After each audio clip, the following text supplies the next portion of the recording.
Continuation of previous post. ஆண் பாவம். இது வந்து ஆண் செய்யும் பாவம். இந்த மரத்துக்கு கீழே தான் சிக்னல் கிடைக்கும்னு சொல்லிட்டு வந்தேன். இங்கே ஒரு பாட்டி இருந்தாங்க. இந்த மாதிரி இந்த நம்பருக்கு ஃபோன் போட்டு கொடுப்பா, பேசணும் அப்படின்னாங்க. சரி, ஃபோன் போட்டு கொடுத்தா பேசுகிறாங்க. அவங்க பேரண்ட்டை பேசுகிறாங்க. அதாவது அவங்க அம்மா அப்பா இல்லை, பாட்டி வந்து பேரனை வளர்த்து கல்யாணம் முடித்து கொடுத்துருக்காங்க. பேசுகிறாங்க. என்னப்பா கல்யாணம் முடித்து கொடுத்து 3 மாதத்தில் 15 பவுன் நகையை அடகு வச்சுட்டே, காசெல்லாம் என்ன பண்ண, வட்டியும் கட்ட மாட்டேறியேன்னு கேட்குறாங்க. அவன் நான் கட்டிக்கிறேன் அப்படின்னு அந்த பக்கம் பதில் சொல்லிட்டு கட் பண்ணிட்டான்.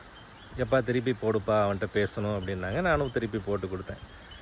போட்டு கொடுத்தா அவங்க வந்து கேட்குறாங்க, என்னப்பா இப்படி பேசுகிறாங்க, 15 லட்ச ரூபாயை வந்து 5 லட்ச ரூபாயா நகையை வச்சு ஒரே நாள்லேயே சீட்டு விளையாடி தோத்துட்டியாமே அப்படின்றாங்க. அப்போ உன்னை கல்யாணம் பண்ணி கொடுத்து அந்த பொண்ணு 3 மாதம்தான் ஆச்சு, அவ்வளோ நகையும் சேர்த்து வச்சுருக்க, எப்போப்பா இதெல்லாம் மீட்ப, உன்னால் மீட்கலாம் முடியலன்னா சொல்லு, என்கிட்ட இருக்கிற காசு கொஞ்சம் கொஞ்சமாக எதையாவது எடுத்து கொடுத்து அந்த நகையை மட்டும் மீட்டு கொடுத்துருன்றாங்க. இங்கே பார்த்தீங்கன்னா ஒரு பாட்டி வந்து அவங்க பேரனை வளர்த்து கல்யாணம் முடித்து கொடுத்து, அவன் பண்ண தப்புக்கு இவங்க திருப்பி உள்ள மண்டையை நுழைச்சி அந்த நகையை எடுத்து கொடுக்கணும்னு நினைக்கிறாங்க. இது ஆண் செய்யும் பாவம்.